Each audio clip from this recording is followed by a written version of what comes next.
പരിശുദ്ധാത്മാവിന്റെ നാമത്തിൽ സ്നാനം കഴിപ്പിച്ചും സകല ജാതികളെയും ശിഷ്യരാക്കിക്കൊള്ളുവിനെന്ന് കർത്താവ് കൽപ്പിച്ചതാണ്. അങ്ങനെയെങ്കിൽ സ്നാനം എന്നുള്ളത് എന്താണ്? ദൈവത്തിന് നമ്മോടുള്ള ദൈവ കൽപ്പനയാണ് സ്നാനം. മനസ്സിലായ കുട്ടികൾക്ക്? എന്താണ് സ്നാനം? ദൈവത്തിന്റെ കൽപ്പനയാണ്. അപ്പൊ നിങ്ങളൊക്കെ പഠിക്കുമ്പോൾ ഒത്തിരി കാര്യം പഠിക്കാൻ ടീച്ചർമാർ പറയുന്നുണ്ട്. ഇപ്പോൾ സമ്മതിക്കാം ഇങ്ങനെ സകല നീതിയും നിവർത്തിക്കുന്നത് നമുക്ക് ഉചിതം. അത് ഇപ്പോൾ സമ്മതിക്കുക ഇങ്ങനെ സകല നീതിയും നിവർത്തിക്കുന്നത് നമുക്ക് ഉചിതം. അപ്പൊ മനുഷ്യന് ദൈവത്തോടുള്ള അല്ലെങ്കിൽ മനുഷ്യന് ദൈവത്തോടുള്ള നീതി ആണെന്ത്? സ്നാനം എന്നുള്ളത്.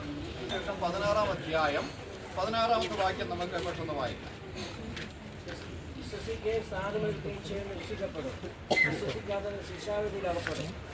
അത് വിശ്വസിക്കുകയും സ്നാനമേൽക്കുകയും ചെയ്യുന്നവൻ രക്ഷിക്കപ്പെടും, വിശ്വസിക്കാത്തവൻ ശിക്ഷാവിധിയിലകപ്പെടും. ആരാണെന്ന് അവർക്ക് അറിഞ്ഞുകൂടാ. എന്നാൽ ഈ കുഞ്ഞുങ്ങൾക്ക് യേശു ആരാണെന്നറിയാം, വെള്ളം എന്താണെന്നറിയാം, കൽപ്പന എന്താണെന്നറിയാം. അപ്പം നിങ്ങൾക്ക് യേശുവിൽ വിശ്വാസമുള്ളത് കൊണ്ട് തന്നെയാണ് സ്നാനമേൽക്കാൻ ഇവിടെ വന്നിരിക്കുന്നത്. അപ്പം വിശ്വസിക്കുകയാണ്.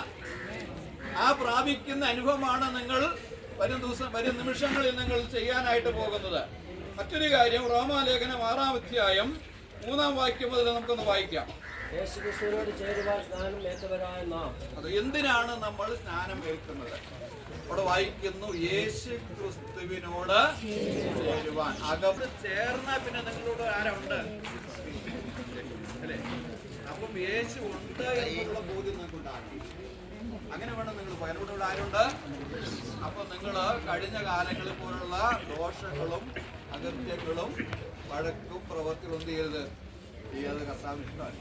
ക്രിസ്തുവിന്റെ മരണത്തോട് പങ്കാളിത്തം വഹിക്കുന്നതാണ് സ്നാനം. അവിടെ ആരും പേടിച്ചു കൊണ്ട, ഞങ്ങളിപ്പോ സൂചിക്കുന്ന ആരും പേടിക്കണ്ട. ഒരു പങ്കാളിത്തം വഹിക്കേണ്ട ഒരു സാദൃശ്യം മാത്രമേ നിങ്ങൾ ചെയ്യുന്നത്.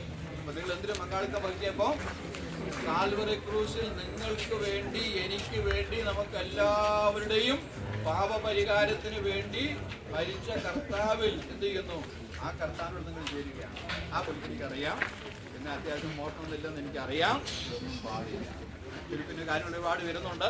അവിടോട്ട് എന്ത് ചെയ്ത് നിങ്ങളുടെ കണ്ണുകൾ പോകരെന്താണ്? നിങ്ങൾ ജീവന്റെ ഒതുക്കത്തിൽ നടക്കുവാൻ തീരുമാനിച്ചിരിക്കുകയാണ്. ആരംഭം എത്രയും ജനത്തിന് മുമ്പാകെയാണ് നിങ്ങൾ ചേരുന്നത്. പാപ ശരീരത്തിന് നീക്കം വരണം, അതിനെ നീക്കിക്കളയണം അല്ലേ? നമുക്കറിയാം, നമ്മളൊക്കെ ഭക്ഷണം കഴിച്ചൊരു ഭാഗം നീക്കിക്കളഞ്ഞ അവിടെ ഇല്ല. അതിനെ വണ്ടി ഒന്ന് കൊണ്ടുപോവുക. അവിടെ നിങ്ങൾ വീട്ടിൽ ചെയ്ത് നിങ്ങളുടെ ജീവിതമൊന്നും പാപം നീക്കിവാക്കി അവിടെ വെക്കരുത്. പൈസ ഒക്കെ ഉണ്ടെങ്കിൽ അവിടെ വെച്ചാൽ കുഴപ്പമില്ല. എന്ത് ചെയ്യരുത്? ഒരു പാപവും അവിടെ വെക്കാൻ പാടില്ല. അതിനുവേണ്ടി എന്ത് ചെയ്യുന്നത്? സ്നാനപ്പെടും. നിങ്ങൾ ധാരാളം അവസരങ്ങളുണ്ട്.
മനുഷ്യനായിട്ട് കാലിത്തൊഴുത്തിൽ ജനിച്ചു വീഴുകയും 33 വർഷങ്ങൾ ലോകത്തിൽ ജീവിച്ച പാപമില്ലാത്തവരായി പാപരഹിതനായി ലോകത്തെ വെല്ലുവിളിച്ച് ജീവിക്കുകയും തന്നെ കണ്ണിൽപ്പെട്ടവർക്കെല്ലാം സൗഖ്യവും ആരോഗ്യവും നൽകി.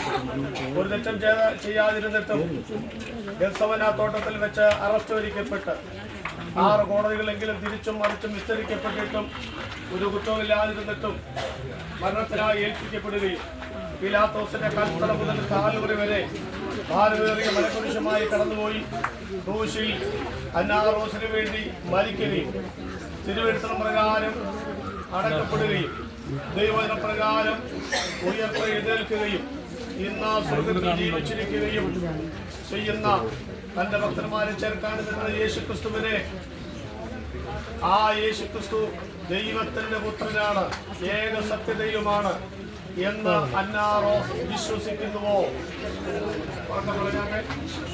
ആ യേശുവിനെ രക്ഷിതാവും കർത്താവുമായി അന്നാറോസ് ഹൃദയത്തിൽ സ്വീകരിച്ചിട്ടുണ്ടോ? ഇന്ന് വിശ്വാസസ്നാനം സ്വീകരിക്കുവാൻ വേറെ ഒരാളുടെയും പ്രേരണ കൂടാതെ നീ പ്രാർത്ഥനാ മുറിയിൽ പ്രാർത്ഥിച്ചപ്പോൾ നിനക്ക് ഉറപ്പ് നൽകുകയും അങ്ങനെ സ്വയമായി തീരുമാനിക്കുകയും ചെയ്യുന്നുവോ? ഇന്ന് ഏറ്റെടുക്കുന്ന വിശ്വാസത്തിൽ നിന്ന് ഒരു കാലഘട്ടത്തിലും എന്തെല്ലാം പ്രലോഭനം ഉണ്ടായാലും പിന്മാറാതിരിക്കുകയും കർത്താവിലെ ഓരോരെ കർത്തൃമേശയിൽ പങ്കെടുക്കുന്ന നിലയിൽ വിശുദ്ധ ജീവിതം ചെയ്ത് മുന്നോട്ട് പോകുമെന്ന് ഒരു ക്രിസ്തീയ ജീവിതത്തിനായി അന്നാറോസ് ഇപ്പോൾ ദൈവത്തിന് മുൻപാകെ സമർപ്പിക്കുന്നുവോ? വിശ്വസിക്കുന്നവരെ ശാനപ്പെടുത്തണമെന്ന ദൈവവചനത്തിന്റെ അടിസ്ഥാനത്തിലും ദൈവത്തിന്റെ വചനം ഞങ്ങൾക്ക് നൽകിയിരിക്കുന്ന അധികാരം ഉപയോഗിച്ചും പ്രിയ അലക്സാണ്ടർ സാർ അന്നാറോസിനെ വിശ്വാസം കൽപ്പിക്കാൻ പോവുകയാണ്. സാർ പറഞ്ഞു. യേശുവിന്റെ കർത്തൃ പ്രകാരവും അന്നാറോസിന്റെ സാക്ഷ്യം മുഖാന്തരമായിട്ട് പിതാവിന്റെയും പുത്രന്റെയും പരിശുദ്ധാത്മാവിന്റെയും നാമത്തില് ഈ ജലത്തിൽ ജയം ജയം ഹല്ലേലൂയ ജയം ജയം